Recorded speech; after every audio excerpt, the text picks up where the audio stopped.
Hey everyone, it's Alex, and welcome to the Marvel Snap Decks of the Week, the weekly series where we showcase 14 of the best decks in Marvel Snap, and it's 14 because we got 3 Showdown decks, we got a budget deck, and we got 10 ranked decks. And the ranked decks are all utilizing statistics, post-infinite only, untapped-based stats, and of course, they're going to be incorporating the most recent balance changes as of the OTA. Something I need to mention as well, obviously this is coming out a little later than usual because of my schedule, and because of that exact schedule, and it was just impossible to get the Snapchat done this week. It was one of those weeks, and I'd warned earlier on in the week that it does not look like the Snapchat's going to be possible this week, and it sure enough did pan out that way.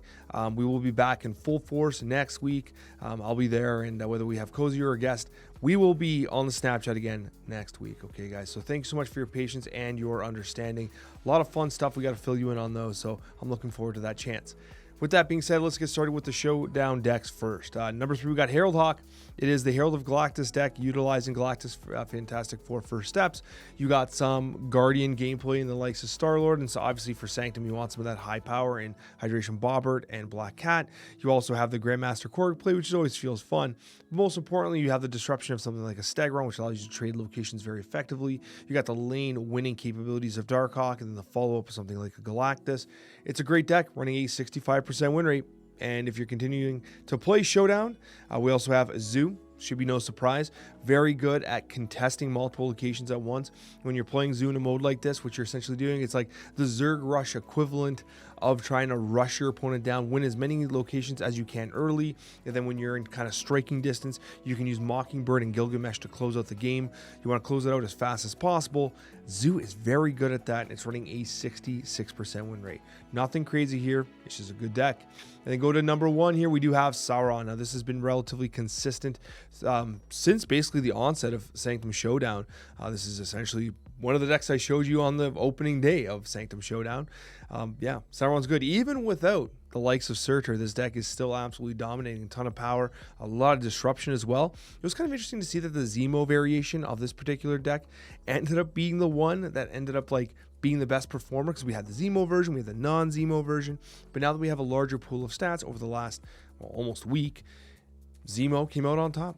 And it makes perfect sense, right? Because everyone's playing very high value cards, and Zemo is a 3/5 that pulls additional value on the board. It helps to trade locations very effectively. So running a 70% win rate, there's no question about it. Sauron was the absolute winner of this week's Sanctum Showdown. I'm sure you've been seeing lots of it. Now let's talk about the ranked decks. We're going to get started with Budget Destroy, and Destroy's been very good right now. Obviously, you got Headpool that was added, but that's not a budget card. You also have Moira X that was added, and so those archetypes have seen a lot of additional play. But what if you're someone who's more budget oriented? Well, Destroy's still a good choice. This Budget Destroy deck is running a 55% win rate and a 0.37 cube rate. Now, there are 2 cards that stand out. The first, of course, being you have Agony, which is a Series 4. But if you don't have Agony, you can use Hulkbuster. That's a great replacement. If you don't have Nico, you should get Nico. Nico is one of those cards that honestly is always worth spending your tokens on. It is a phenomenally good card that has been meta relevant since the day of its release. You can confidently spend your tokens on Nico Minoru. And I don't know if she has plot armor. I don't know if she'll ever drop to Series 4, or she's definitely not going to Series 3. She's probably one of the most sold cards in the game. Nico's worth getting, and that's going to run out the budget deck. We are going to be going to number 10, and it is Heralds of Tech. This was a deck that emerged over the last couple of weeks, and it's continuing to be pretty good in the meta, running a 57% win rate and a 0.44 cube rate. This deck is relying on Galactus first steps. You have a lot of interesting tech pieces here. Of course, you have the Wiccan, but you do have the Cosmic Ghost Rider, who's an excellent tech choice right now, especially against still the relatively popular, end of turn stuff, which this can really do a good job of disabling, especially when they, you play your Cosmic Ghost Rider and they try to copy the Prodigy with no text there. That's kind of sad for them. Also relatively effective against the Bullseye, Dawkin type shells. And of course, Stardust does a lot of work in the given meta, especially since people seem to have Stardust blindness. And so I've definitely come around on Stardust being a good card, man.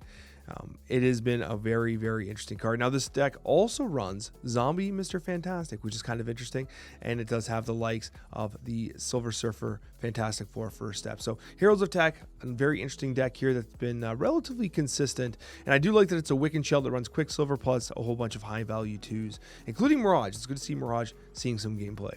We go to number 9, and it is going to be Surtur. Surtur running a 58% win rate and a 0.44 cube rate. If you're not already sick of seeing Sauron nonstop in the Sanctum Showdown, you're going to see a little bit of him in rank. Now, he's not that popular. This particular deck was only running these several hundreds of games played, but this has been a very consistent deck for the longest time. Really, the only change to it was that when Surge came out, we added Surge to it, right? Overall, it's a solid list.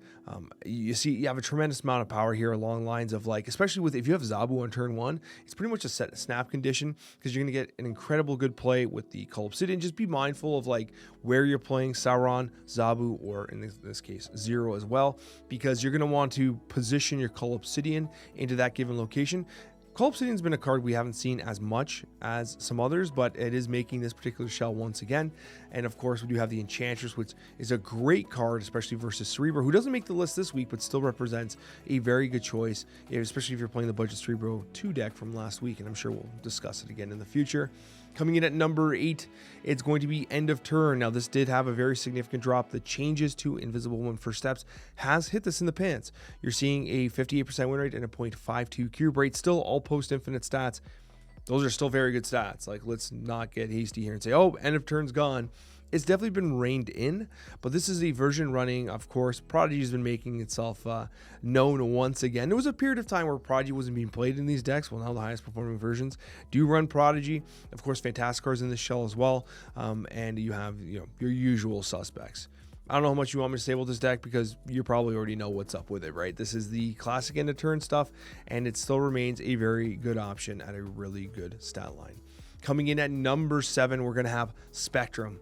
This is by far one of my favorite decks of I'm going to say the month. Like, this has been a really, really solid deck ever since Stardust came out. It has been consistently performing. It does not have a high play rate. I suspect there's a lot of players out there that are like, you know what? I probably don't think ongoing is that good. It is good. This is crushing. It's one of the only places right now where you're still consistently seeing Sam Wilson, Captain America, because of both the Shield and Sam are ongoing cards benefiting from the Spectrum hit. You also have the Stardust, which is incredible, and Moonstone is one of my favorite cards in Marvel Snap. And when you combo Moonstone with the likes of Mr. Fantastic, Captain America, Captain Carter, you get some good results. And don't forget Mystique as well. So an excellent deck, definitely worth playing if you're interested in playing some ongoing right now. Coming in at number 6, we have Namora running a 58% win rate and a 7.2 cube rate. These are great stats for a great deck. Very similar to the deck that I had showcased when I actually covered the likes of Frankie Ray Nova for the official Marvel Snap channel. It said I had run an armor in that particular case to prevent Shang-Chi from being much of a factor, but Shang-Chi continues to have a relatively low play rate compared to what it used to be anyways, right? Still a card that exists, so you just can't play blind like, oh, Shang-Chi doesn't exist, just throw stuff out there. He still exists, but he's at a significantly lower play rate, so you're able to cut something like an armor, and you're able to put things like, well, Frankie Ray's kind of greedy here. You're able to put things like Lasher, who's amazing in this deck, honestly. Lasher gets massive and then just completely trades that location effectively. This deck here has the Symbiote Spider-Man, Black Panther, Arnim Zola combination, which I tend to like as well. You also have the Wong Namora lines. You have so many different ways to win here. I really do like decks that have multiple win conditions as you close out games, and this one is no different.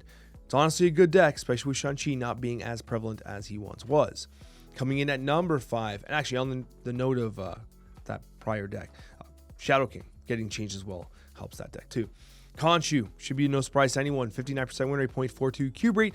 Cube rate on the still very good side, but lower than some of the decks we've been talking about, and we will talk about as well. But this is going to be a great example of Zombie Power Man legitimately finding itself in a consistently good deck. Now, when Zombie Power Man came out and Colonel America came out, Colonel America, I should say, I didn't pronounce the R, the invisible R.